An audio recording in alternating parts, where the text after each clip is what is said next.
quiero empezar mi enseñanza con varias preguntas.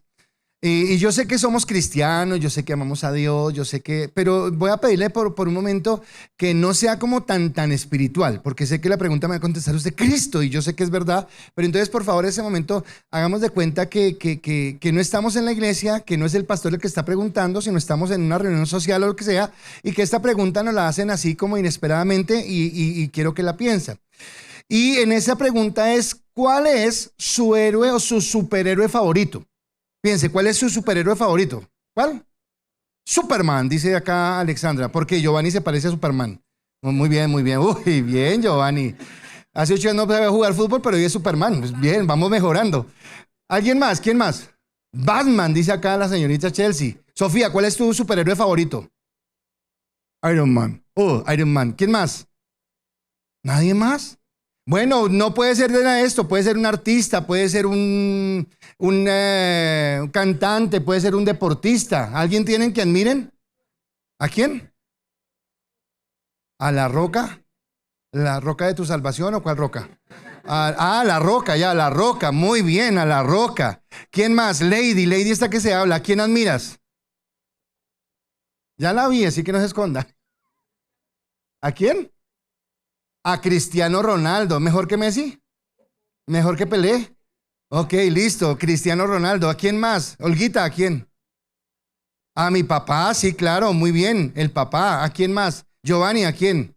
A la Mujer Maravilla, diga. Y así compensamos. Porque se parece a Alexandra. Muy bien. ¿A quién? A Sonia, la que tienes al lado, muy bien. Quiere decir que todos tenemos a alguien a quien admirar, un superhéroe. Ahora, la pregunta que sigue es ¿por qué admiramos a ese personaje? ¿Por qué admiras a Iron Man? Sofía, porque alguien me dijo esta mañana por la plata. Entonces, ¿tú también por la plata o por qué? Dijo Sofía, sí. ¿Por qué? Por la inteligencia que tiene. Oye, ¿y usted no me dijo nada? ¿A quién admira? ¿A quién? A Spider-Man. ¿Por qué? Porque como es como ser humano. ¿Usted a quién? A Rocky Balboa, me imagino. ¿No? Chelsea, ¿por qué a Batman?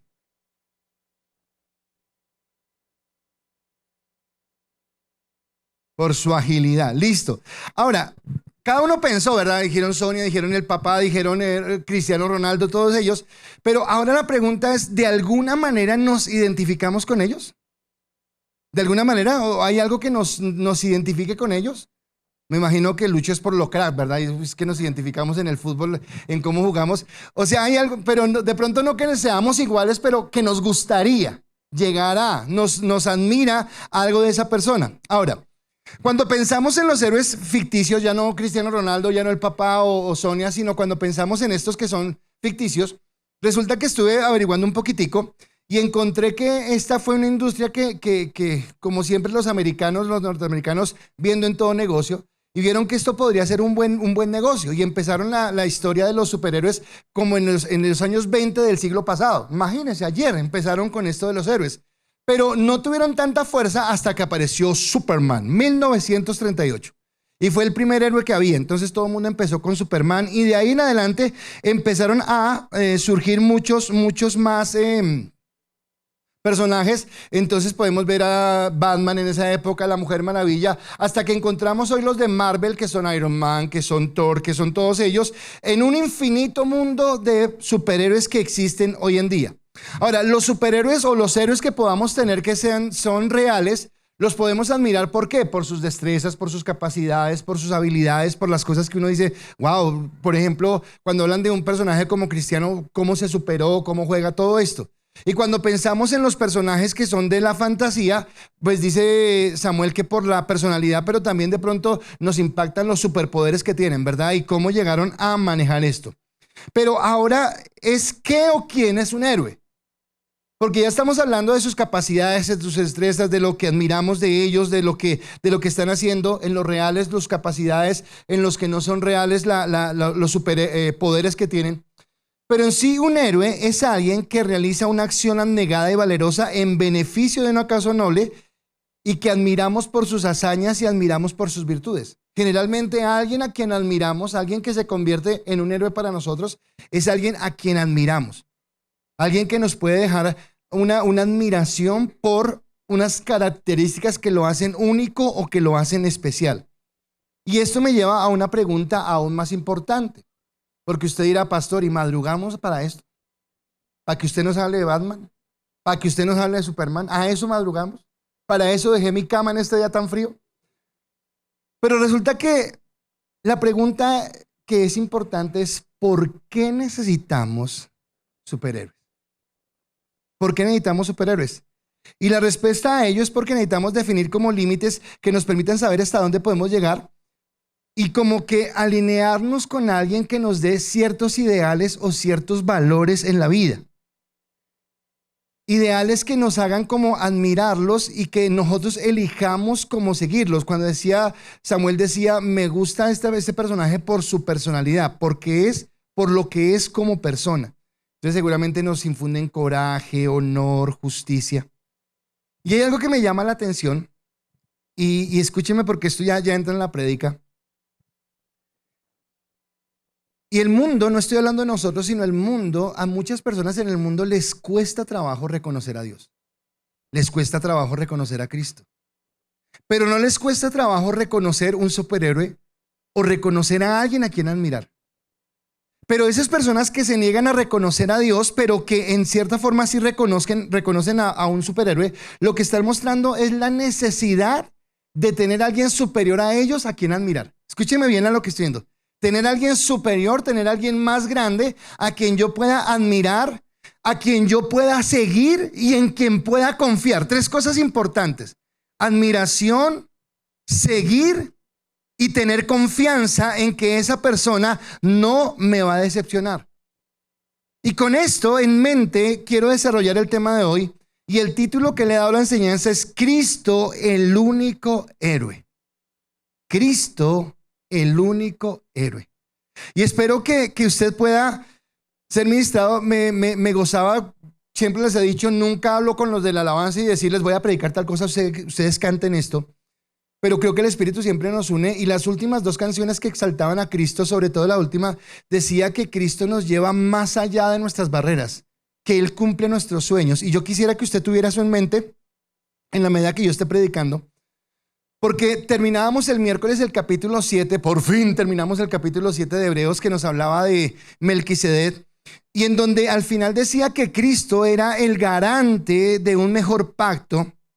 Y cuando hablaba del garante, decía que era como el fiador, como quien daba sentencia de que así era.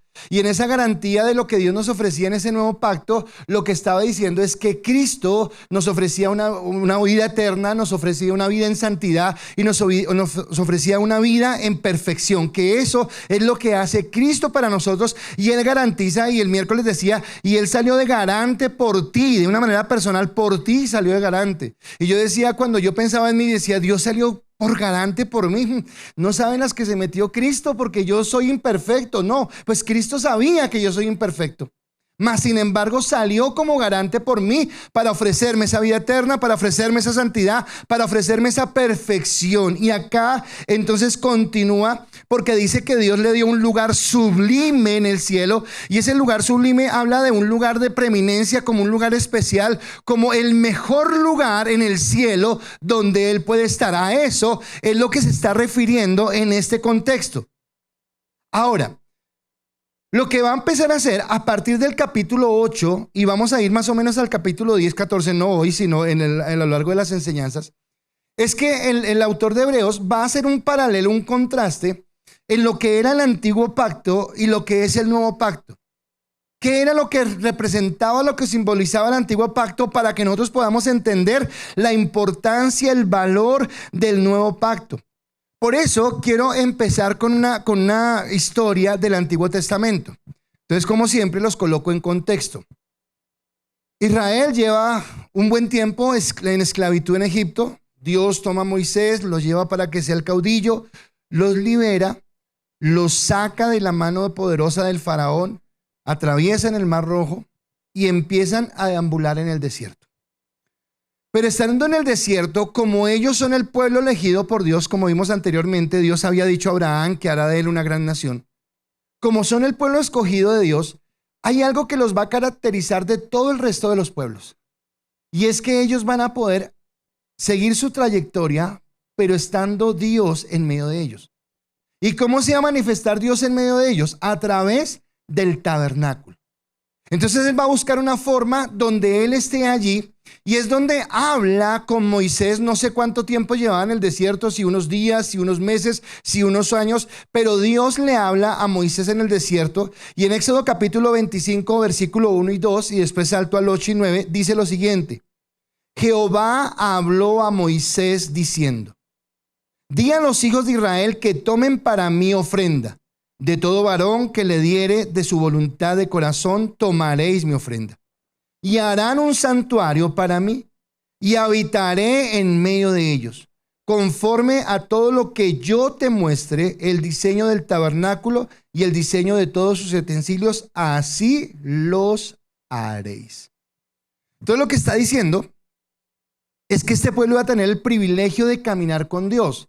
Y cuando uno lee el Éxodo es una cosa espectacular, porque dicen que había un tabernáculo que armaban y desarmaban, eran los levitas, y que tenían cortinas, y que tenían carpas, y que tenían utensilios, el arca, el candelero, la mesa, todo lo que tenía. Y que eran ellos los únicos que podían hacerlo. Y que había un lugar especial en ese tabernáculo que era el lugar santísimo, y que ese lugar santísimo representaba la presencia de Dios. Así que el pueblo que iba vagando en el desierto, sí, tal vez vagando en el desierto, tal vez buscando una tierra prometida, pero con Dios en medio de ellos. Ningún otro pueblo podía tener ese privilegio o ese gusto de tener a Dios en medio de ellos. Era lo que está hablando. Ahora, el tabernáculo que construyen no es un tabernáculo de acuerdo a la idea de Moisés. Moisés dijo: Dios mandó un tabernáculo, a ver cómo me lo diseñó. No, dice que Dios mismo le mostró los planos, que Dios mismo le dijo de qué manera tenía que hacerlo, sus dimensiones, su forma, las cosas que tenía que tener este tabernáculo. Ahora, sabemos, y si no lo sabe se lo digo, que el Antiguo Testamento, todo lo que hay en el Antiguo Testamento, nos muestra de una manera velada, de una manera como borrosa, nos muestra lo que más adelante el Nuevo Testamento nos iba a mostrar claramente, nos iba a enseñar claramente en ese contexto. Y lo que nos iba a mostrar era la revelación de lo que Dios estaba haciendo en ese instante. Entonces la próxima vez, o si usted lo está haciendo, que usted lea Éxodo, que usted lea Levítico, que usted lea Números, que usted lea Deuteronomio, yo le voy a pedir un favor, y es que se esfuerce por encontrar a Cristo allí. Y usted dirá: pastor, pero ¿dónde está Cristo ahí? Pues sí está, lo que pasa es que se ve oscuro, o sea, como que tiene que esforzarse usted para entenderlo, pero Cristo está allí presente. Y lo que va a hacer el autor de Hebreos a partir de ahora es decirle a los judíos que están allí, como correrle a la cortina y decirle: vea, Él es Cristo. Todo lo que hacíamos apuntaba a Cristo y apuntaba a ese plan de salvación. Así que el autor va a empezar a traer esa revelación a los judíos y les va a mostrar cómo el tabernáculo, las tablas de la ley, las ceremonias, los ritos, los sacrificios, todo eso apuntaba a una única persona, que es el único héroe que realmente ha existido sobre la historia de la humanidad, llamado Cristo. Y cómo nos muestra no solamente a Cristo, sino nos muestra un plan de salvación, un plan que va a ser definitivo para ver la gloria, para ver la bendición de Dios y para entender cómo ese pacto de gracia nos alcanza. Y tal vez, y espero que me entienda, quiero decirlo, tanto en el primer servicio como hace un momento, me quebranté orando, porque tal vez como tengo en mente la prédica y estaba escuchando lo que estábamos cantando, cuando usted tiene una mejor revelación de Cristo puede amarlo más. Recuerden que empezamos esto diciendo que Jesús le dijo, oiga, el autor dijo, ya no los rudimentos más, otra vez el arrepentimiento, no, vamos a conocer cosas más profundas. Vamos a entender quién es Dios en nuestra vida y qué fue eso tan grandioso que hizo.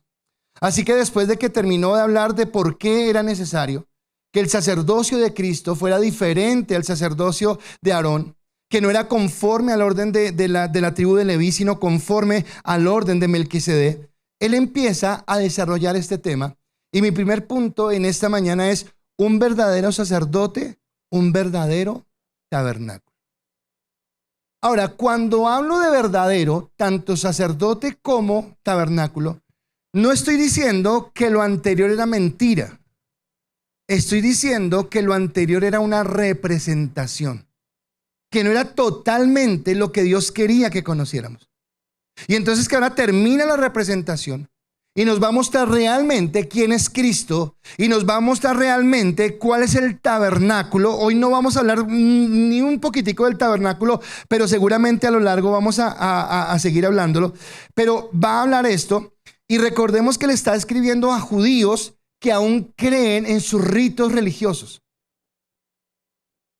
No conozco la historia de ustedes antes de, pero seguramente si no el 100%, el 99% de los que estamos acá, si usted no nació en cuna cristiana, éramos católicos.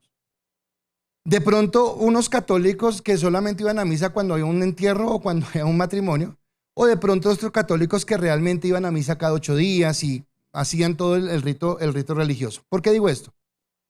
Porque piense por un momento en judíos que están ceñidos a su ley, que tienen su convencimiento y su convicción en su religión. Así que hablarles esto que les está hablando el autor de Hebreos a ellos no era tan sencillo, porque era prácticamente decirles lo que han hecho no sirve de nada porque lo que realmente sirve ahora es esto. Así que no es sencillo. Y como no es sencillo, entonces termina el capítulo 7 y el capítulo 8, versículo 1 y 2 empieza diciendo: ahora bien, el punto principal de lo que venimos diciendo es que tenemos tal sumo sacerdote, el cual se sentó a la diestra del trono de la majestad en los cielos, ministro del santuario y de aquel verdadero tabernáculo que levantó el Señor y no el hombre. Y por favor tenga presente que levantó ¿quién? Y no el hombre. ¿Listo? Tenga presente eso.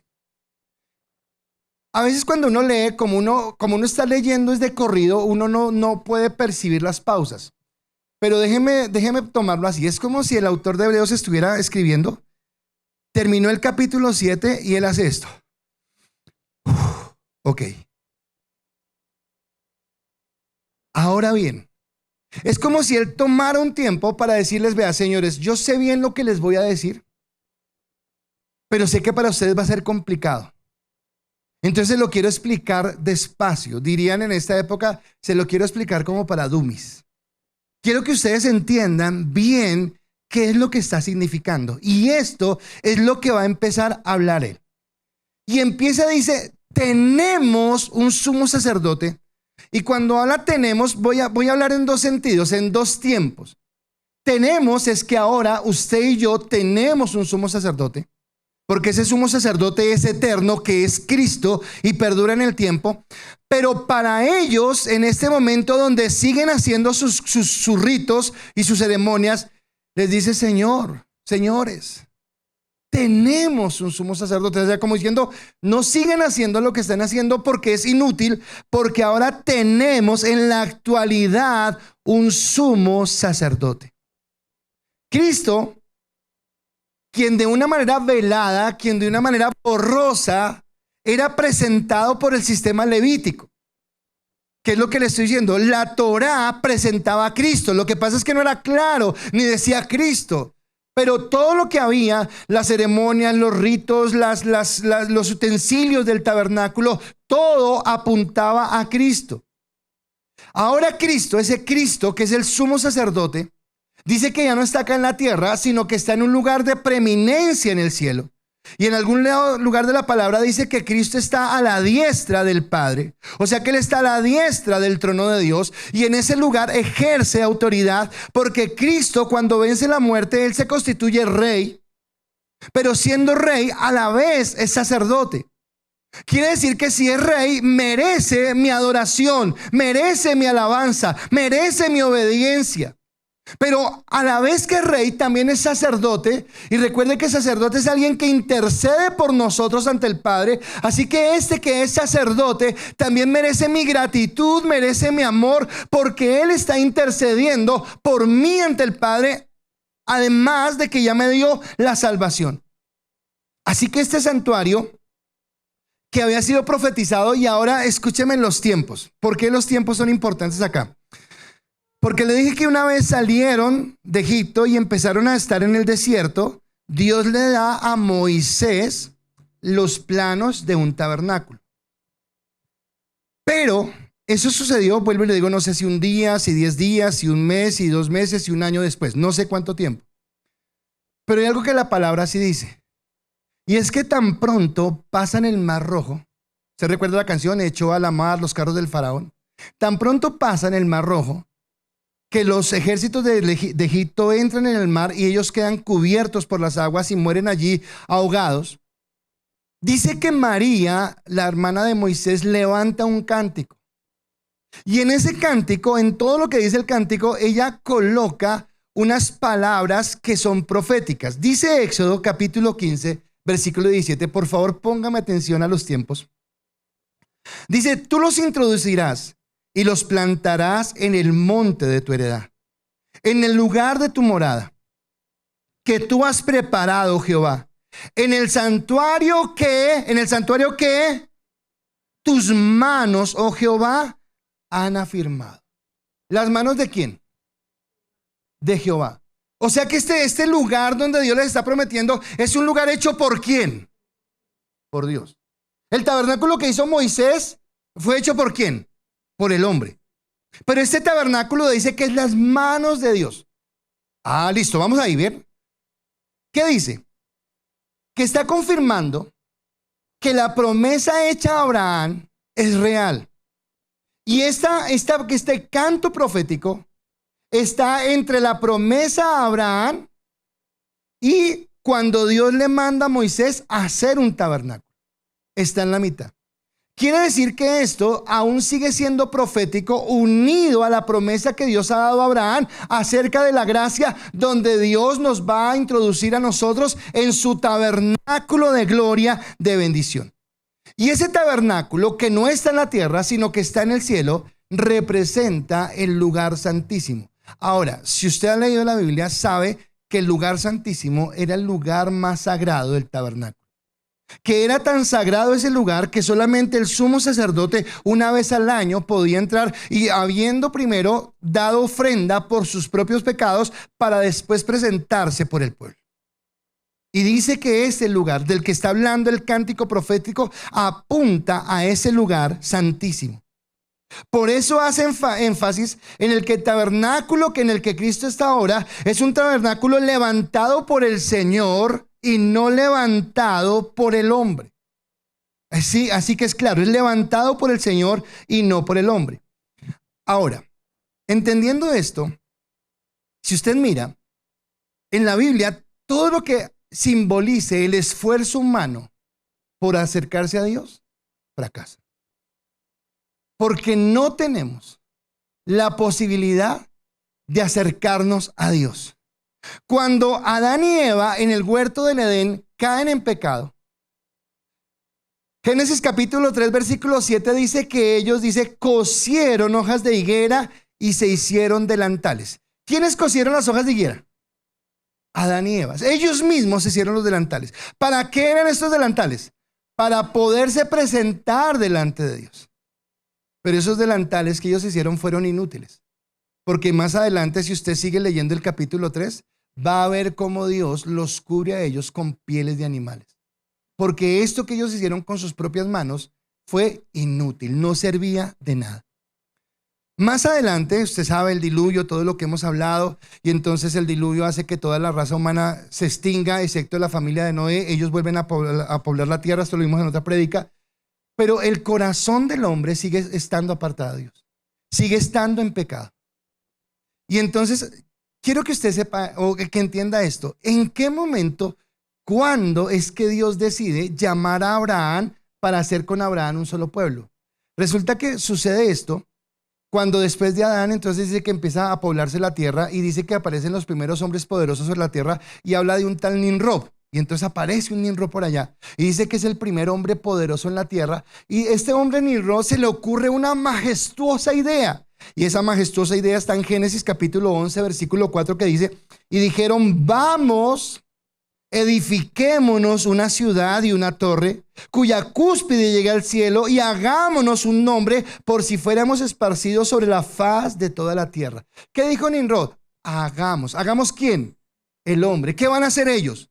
Una ciudad y una torre. ¿De las manos de quién? Del hombre. ¿Para qué? Para librarse. Y una vez más, la religiosidad del hombre, tratando de por sus propias fuerzas o por su propia capacidad humana acercarse y presentarse a Dios en ese momento. Ahora, ya entendiendo esto, volvamos al tabernáculo. Aunque el tabernáculo, el diseño fue de Dios, Dios se lo mostró a Moisés. Quien hizo ese tabernáculo fue el hombre mismo. Fueron sus manos las que lo hicieron. Y quienes ministraban en el tabernáculo eran hombres tan mortales como nosotros, tan pecadores como nosotros, al punto que antes de presentarse para llevar ofrenda por el pueblo, tenían que presentarse por una ofrenda de ellos mismos, porque primero tenían que expiar sus pecados.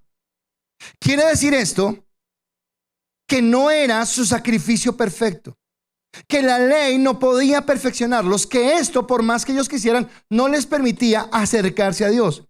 Y entonces se necesitaba un sacerdote y un tabernáculo diferente. ¿Ahí vamos bien? Hasta ahí vamos bien. Se necesitaba un sacerdote y un tabernáculo diferente. Y esto da pie a mi segundo punto. Un sacerdote y un tabernáculo celestial, no terrenal. Un sacerdote y un tabernáculo celestial, no terrenal. Seguramente, como les dije anteriormente, la carta a los hebreos fue escrita antes del año 70. ¿Y qué tiene eso de importante, pastor?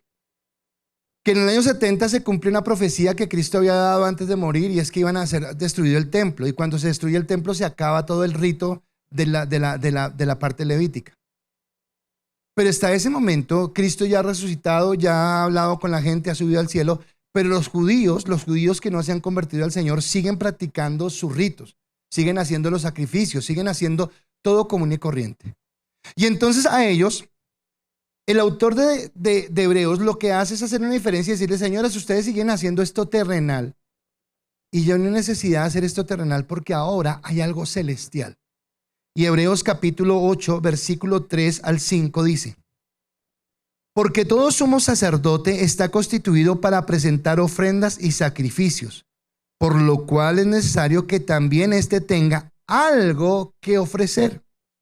Así que si estuvieres sobre la tierra, ni siquiera sería sacerdote. Está hablando de Cristo. Si él continuara sobre la tierra, ni siquiera sería sacerdote, habiendo aún sacerdotes que presentan las ofrendas según la ley, los cuales sirven, y escuchen esta parte, a lo que es figura y sombra de las cosas celestiales, como se les advirtió a Moisés cuando iba a erigir el tabernáculo, diciéndole: mira, haz las cosas conforme al modelo que se te ha mostrado en el monte. Ahora dice que una función del sacerdote era presentar ofrendas, era algo que ellos tenían que hacer. Si ellos tenían que presentar ofrendas, entonces acá tenemos que entender algo. Cuando Cristo estuvo en la tierra, primero no podía ser sacerdote, porque él era de la tribu de Judá, no era de la tribu de Leví. Entonces estaba impedido para ser sacerdote según la ley. Y en segundo lugar, si no era de la tribu de Leví, mucho menos tenía el derecho de ofrecer sacrificios. Pero cuando Cristo entra en escena, resulta que él se hace primero sacerdote según otro orden, y en segundo lugar, los sacrificios que ofrece Cristo no son carneros, no son cabros, sino que él mismo, como sumo sacerdote, se ofrece él mismo. Y lo que entrega es su propio cuerpo para que la gente pueda ser redimida. Ahora, escúcheme esto. Recuerde que el sumo sacerdote, el normal de la tribu de Leví, primero tenía que ofrecer un sacrificio por él. ¿Y por qué por él? Porque él había pecado. Entonces, primero me limpio yo para después limpiar al pueblo. Y esto, como no era perfecto, tenía que repetirse año a año. Ahora, Cristo, ¿cuántas veces entregó? ¿Y por qué no se presentó primero algo por él? Porque él nunca pecó, porque él se mantuvo santo. Entonces lo que me está diciendo acá es que Cristo ofreció su propio cuerpo porque él no tenía que ofrecer por él, así que él se ofreció por el pueblo. Dice Hebreos capítulo 7, versículo 27, que no tiene necesidad cada día, como aquellos sumos sacerdotes, de ofrecer primero sacrificio por sus propios pecados y luego por los del pueblo, porque eso lo hizo una vez para siempre, ofreciéndose a sí mismo. Ahora, nosotros recordamos que siempre los primeros domingos ministramos la cena. Y cuando ministramos la cena, ¿qué tomamos o qué comemos? Comemos el pan y tomamos el vino. El pan es símbolo del cuerpo de Cristo, el vino es símbolo de la sangre de Cristo. Símbolo, no son el cuerpo de Cristo, no son la sangre de Cristo, son símbolo del cuerpo y de la sangre de Cristo. ¿Por qué? Primero, porque Él en ese ofrecimiento ofreció su propia sangre. Hebreos 9:12 dice: y no por sangre de machos cabríos ni de becerros, sino por su propia sangre entró una vez y para siempre en el lugar santísimo, habiendo obtenido eterna redención. Pero no solamente su sangre, sino su cuerpo. En Hebreos 10:10 dice: en esa voluntad somos santificados mediante la ofrenda del cuerpo de Jesucristo, hecha una vez y para siempre. ¿Cuántas veces? Una vez y para siempre. Recuerde que estamos hablando del garante de nuestra vida delante del Padre, de aquel que fue y pagó el precio. Y no se repite, ¿por qué? Porque el sacerdocio levítico que está en la tierra era imperfecto y tenía que repetirse. Pero lo que le está diciendo el autor de Hebreos a los levíticos es: señores, no hagan más esto. Ya hubo un sumo sacerdote que presentó un solo sacrificio para que nosotros fuéramos redimidos de nuestros pecados. Y la palabra, en la palabra de Dios actual, en la versión de palabra de Dios para todos, presenta esto que habla en la Reina Valera como una sombra, lo dice como una imagen borrosa. Como que lo que decía al principio, como que sí, pero como que no veo. Yo siempre digo esto: cuando usted tiene en su casa de esos velos que son muy tupidos, y de pronto en la calle hay una pelea y usted se asoma por el velo y dice: uy, se están agarrados. Y usted, pero si la pelea está dura, ¿usted qué hace? Porque el velo, ¿qué? ¿Qué pasa con el velo? No lo deja ver bien. Ese velo del Antiguo Testamento no nos dejaba entender lo que ahora está haciendo el autor de Hebreos, que es correr el velo para entenderlo. Ahora, el modelo terrenal dado a Moisés apuntaba entonces a una realidad celestial. Apuntaba a algo más grande, más glorioso, que es lo que Dios nos da. Y lo que hacía era revelarnos a Cristo en primer lugar y su plan de salvación. Eso es lo que está haciendo. Y entonces vengo a mi tercer punto, que es Cristo, el único héroe. No se me ha olvidado que estamos hablando de héroes. Y acá, Cristo, el único héroe. Cuando hablamos al principio de los héroes, hablábamos de que hay reales y hay ficticios. Los héroes ficticios al fin y al cabo son humo, porque son irreales. Entonces, cuando usted ve Vengadores, ¿cuántos han visto Vengadores? Uy, nos encanta porque es acción y no sé qué. Y eso vienen unos monstruos así, unos choques fuertísimos y solamente ellos y puños y patadas. Y al final así medio muertos y todo, pero vencen. ¿Listo? Esos son los superhéroes, ¿verdad? Pero es ficticio. Eso es ficticio, no es real. Ahora, los héroes humanos, los héroes humanos pueden brindarnos de pronto satisfacción. Lucho colocó a Ronaldo. Yo quiero colocar uno porque seguro, y lo voy a ser sincero, a mí me desestresa eso y me gusta a veces ver videos de cuando jugaba Ronaldinho. Eso es una delicia porque uno mira y el tipo cómo la paraba, cómo miraba, cómo hacía el pase, cómo no sé qué. Ahora, escuchen, a mí ese que puede ser un héroe para mí, ¿qué hace? Me relaja, me distensiona, no me arregla los problemas. Las deudas siguen, al día siguiente tengo que trabajar igual. ¿Qué hizo? Me distensionó, me generó admiración, pero más allá de eso no puede hacer absolutamente nada. Así que esos héroes que nosotros coloquemos pueden en unos esfumarse porque no son reales, o en otros pueden simplemente generarnos un poquito de bienestar de alguna manera, pero nunca pueden hacer lo que hizo el verdadero héroe. Porque el verdadero héroe nos reconcilia con Dios, nos hace sus hijos y nos da una esperanza de vida. Wow, en serio, O sea, si usted puede entender esto, voy a decir algo que lo tengo así hace rato, pero no lo he dicho. Pero escúcheme, no es política, es más bien para que usted ore. Pero a mí me duelen las noticias que últimamente se han escuchado en Colombia. El señor que atropelló con un taxi un montón de gente, el muchacho de los Andes que asesinaron, el otro que por ahí atropelló y 200 motociclistas los mataron, bombardearon y no sé qué, y entonces secuestraron. No es política, pero escúcheme algo. Cuando sale nuestro presidente, que es nuestra autoridad suprema, a decir que guerra, que muerte, que odio, pues espiritualmente lo que genera es eso. Caos, desazón, desasosiego, contienda, pelea, como que no hay respeto a la autoridad, como que todo lo que hemos visto. Pero dice acá que Cristo nos reconcilia con el Padre, nos hace sus hijos y nos da algo mucho más especial y es la esperanza. ¿A qué me refiero con esperanza? Esta semana hubo personas acá que tuvieron pérdidas y que aún hoy están llorando por esas pérdidas. Algunos perdieron familiares, otros pérdidas de otro tipo. Pero todas las pérdidas que podamos tener no hacen otra cosa que mostrarnos que estamos en un mundo imperfecto. Que estamos en un mundo donde, gracias a Dios, tenemos momentos de alegría, pero donde sufrimos. Porque si este mundo fuera perfecto, no moriríamos, no nos enfermaríamos, no nos pelearíamos. Pero esa imperfección que la trajo el pecado. Y lo que está hablando es que acá hay un Cristo que nos restaura.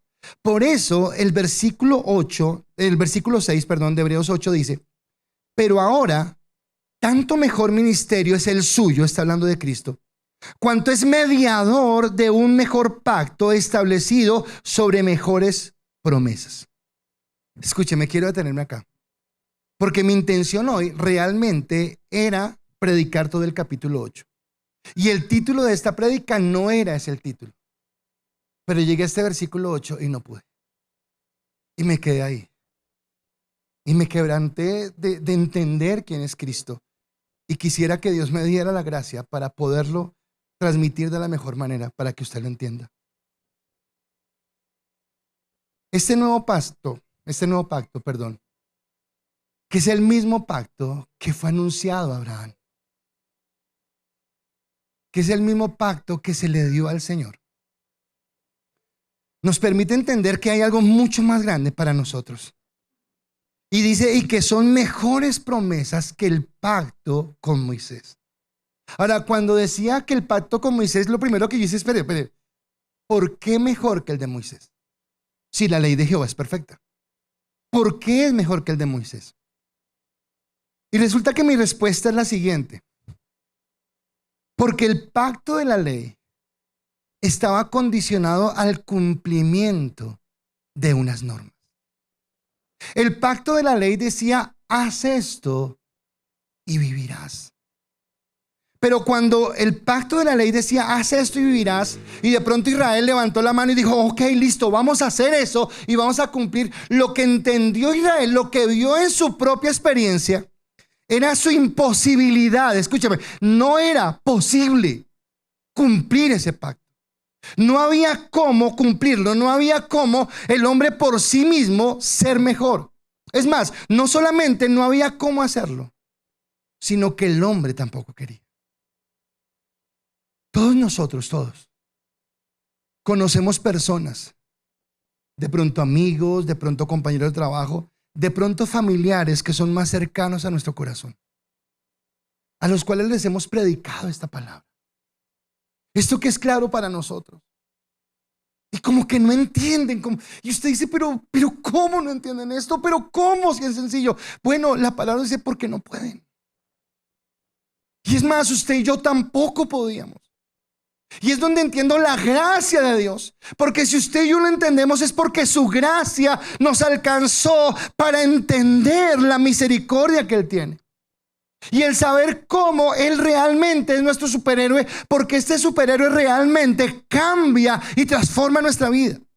Este superhéroe nos lleva a una vida, a una esperanza diferente en lo que Él quiere. Eso que era imposible en nuestra capacidad, por eso tiene mejores promesas, porque las promesas de la ley estaban condicionadas al cumplimiento. Así que podrían ser las mismas promesas, pero iban a ser inalcanzables. Porque nunca, ni tú ni yo, ni nadie sobre esta tierra las iba a poder alcanzar. Porque no era por la obra de la ley. Así que Cristo es nuestro héroe. Porque Cristo, ¿por qué es héroe? Porque Él es el mediador de un mejor pacto. Ahora, ¿qué es mediador? Mediador es alguien que concilia. Mediador es alguien que se coloca como árbitro entre dos partes para que puedan estar en una buena condición.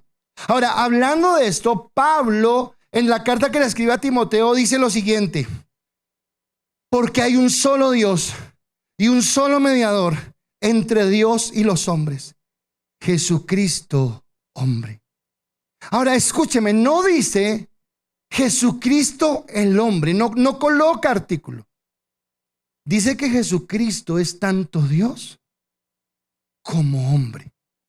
Él es Dios y Él es hombre. Y lo que nos está mostrando es que es tanto perfecto como Dios, como perfecto como hombre. Ahora, ¿por qué esto es importante? Todos nosotros hemos leído o sabemos del libro de Job. Y hemos leído cómo supuestamente al inicio del libro Job es un hombre justo, un hombre recto, que hace las cosas bien delante de Dios. Pero Dios permite que este hombre caiga en una prueba. Y estando en la prueba, él da muchos discursos. Pero en uno de esos tantos discursos dice lo siguiente, y por favor escúcheme, esto es glorioso, escuchen lo que él dice. Job capítulo 9, versículo 32 y 33 dice: Dios no es un mortal como yo, por eso no puedo discutir con él ni llevarlo a juicio.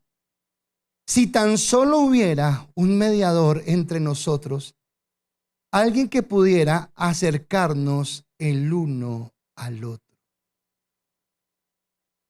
O sea, lo que está diciendo Job es: no tengo manera de acercarme a Dios, porque no soy tan santo como Dios para acercarme a Él. Y Dios no se acerca a mí, porque el pecado que hay en mi vida riñe con su santidad. Así que lo que Job está reconociendo es que hay un abismo que separa al hombre de Dios. No hay posibilidad, no hay forma de acercarnos a Él. Y Job dice: si tan solo hubiera un mediador, si tan solo hubiera alguien que pudiera mediar entre ambos para que pudiéramos restaurar esa relación. Y acá es donde aparece el solo, el Dios y hombre perfecto, que podía reunir al Creador con su creación. Solamente Cristo podía reunirnos. Solamente Cristo podía conciliarnos. Solamente Él podía unirnos nuevamente. Ahora la pregunta acá es esta: pastor, ¿y si eso es así? ¿Y si Dios le dio la promesa de gracia a Abraham, para qué la ley? ¿Para qué la ley si estamos entendiendo que es por gracia? Bueno, esa misma pregunta se la hizo Pablo. Y esa misma pregunta la contestó él. Gálatas capítulo 3, versículo 19 y 20 dice. Perdón un momento, que esto está bueno. Dígame si no está mejor que Vengadores. Déjeme decirle antes de leer el versículo algo. ¿Cuántos han visto Vengadores? ¿Sabe por qué salen los superhéroes en Vengadores? Porque los enemigos que aparecen son tan fuertes que ninguna persona en sus capacidades humanas podría destruirlos. Así que tienen que aparecer un Capitán América, un Thor con un martillo, todo un Iron Man con su coraza de hierro. Tiene que aparecer alguien que tenga un poder súper especial. Y aún así, Cuando terminan medio muertos. Ay, vencimos, pero terminan así como acabados. Ahora, por un momento, escúcheme, voy a decir algo muy loco. Imagínese la película de los Vengadores con todo menos los Vengadores.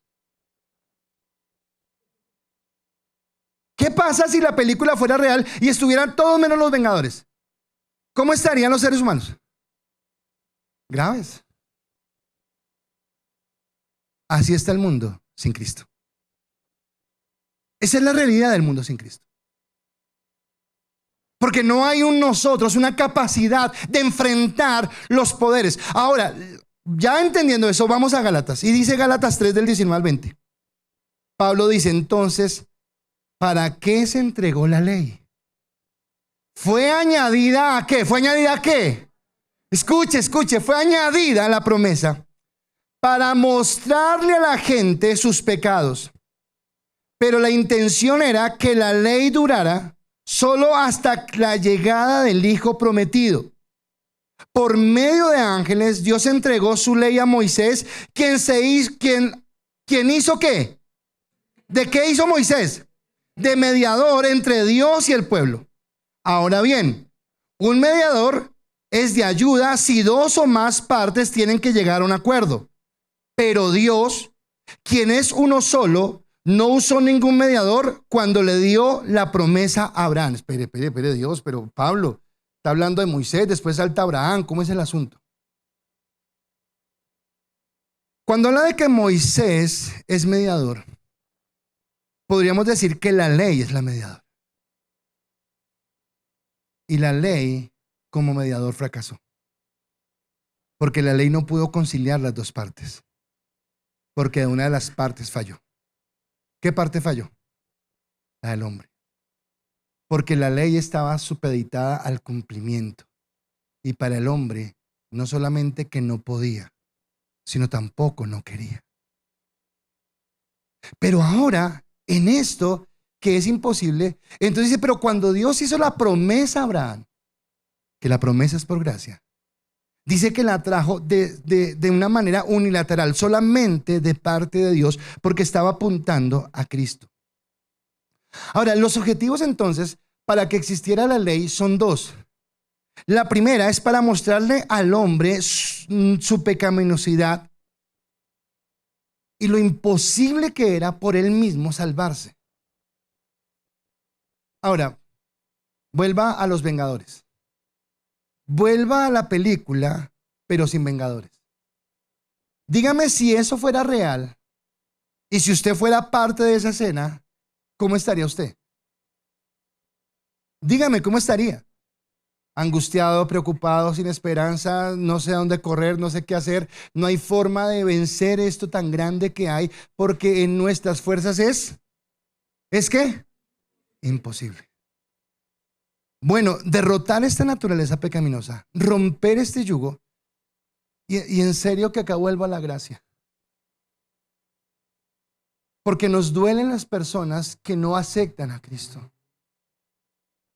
Y nos preguntamos, pero ¿por qué no pueden entender algo tan claro? Y ahora quiero preguntarle, ¿por qué es tan claro para usted? ¿Porque usted es mejor? ¿O porque fue Cristo quien en su infinita bondad le dio a usted la gracia para entender, le quitó el velo y le permitió entender? Ahora, escúcheme, no voy a decir que el 100% porque será muy osado, pero sí puedo decir que el 99.9%. Quiero preguntarle, ¿en qué momento de su vida usted decidió tomar realmente en serio a Dios? Y usted va a ver que usted tomó realmente a Dios en serio cuando se dio cuenta que era imposible en sus fuerzas, que no tenía nada más que hacer, que solamente había un lugar donde mirar y era arriba, y solo había algo que hacer y era levantar las manos y decirle, Señor, si no lo haces tú, todo está perdido. Si no hubiera llegado Cristo a tu vida, todo estaría perdido. No habría nada que hacer, no habría ninguna esperanza. Y eso hace que entonces necesitemos, escúcheme la expresión que voy a utilizar porque es tal cual, necesitamos desesperadamente un héroe.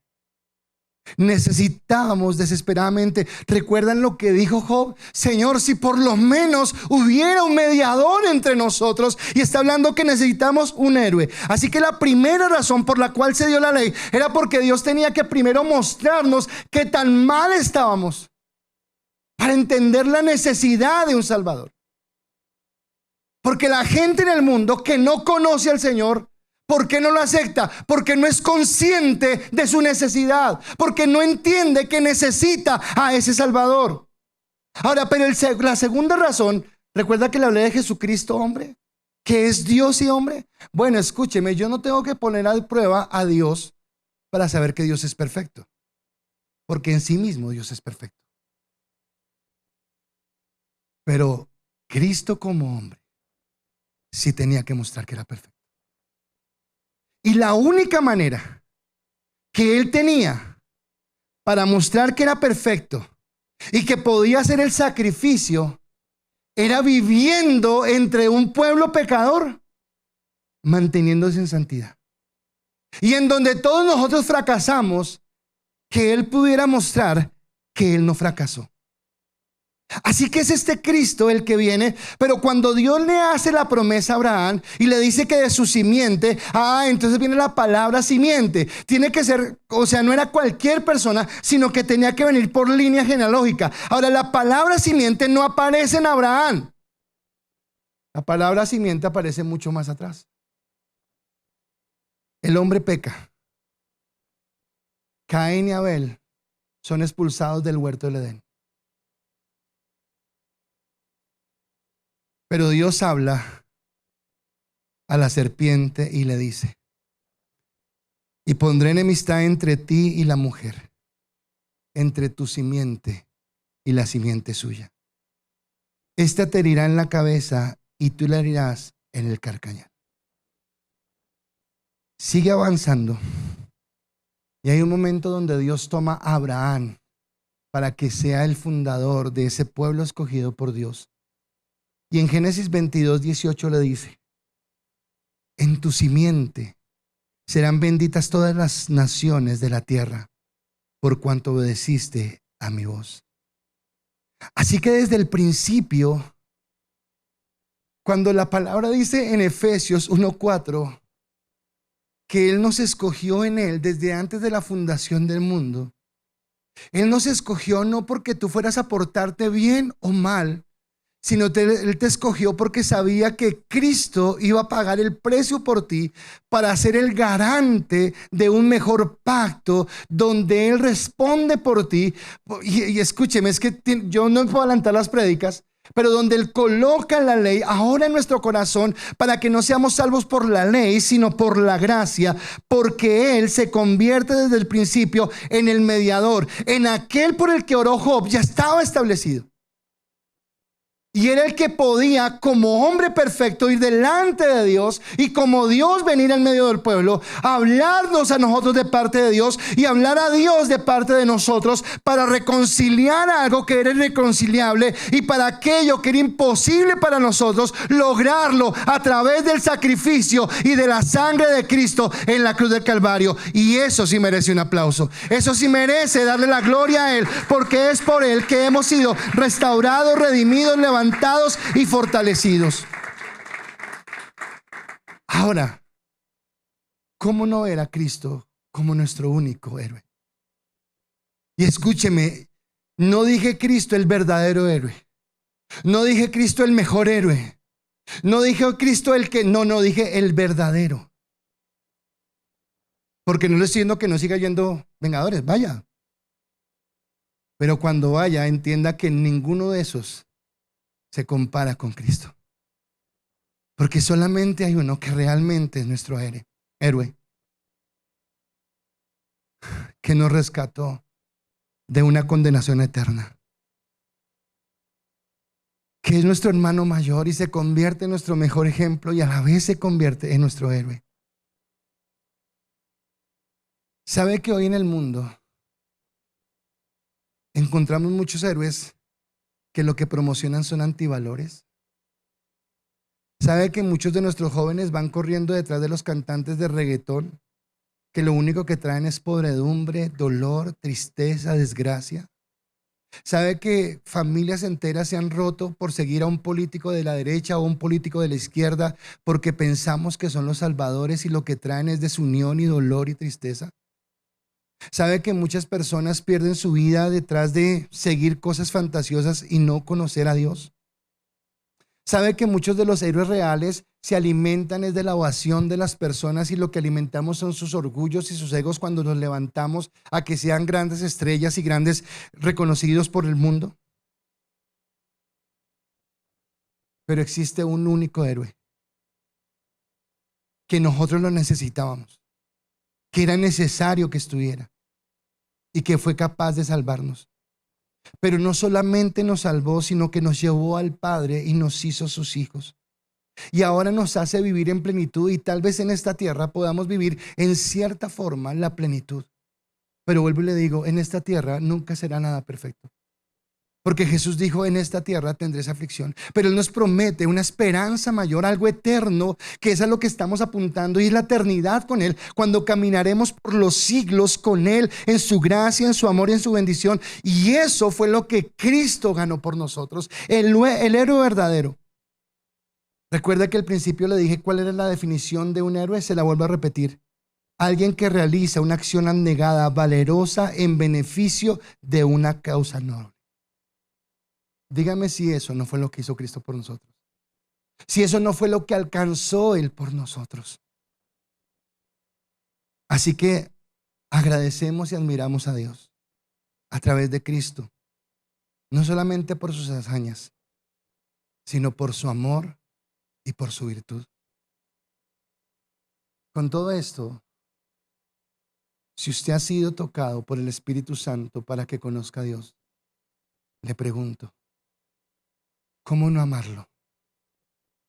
¿Y cómo no tenerlo como nuestro verdadero héroe? Como aquel al que podemos darle gloria y honra.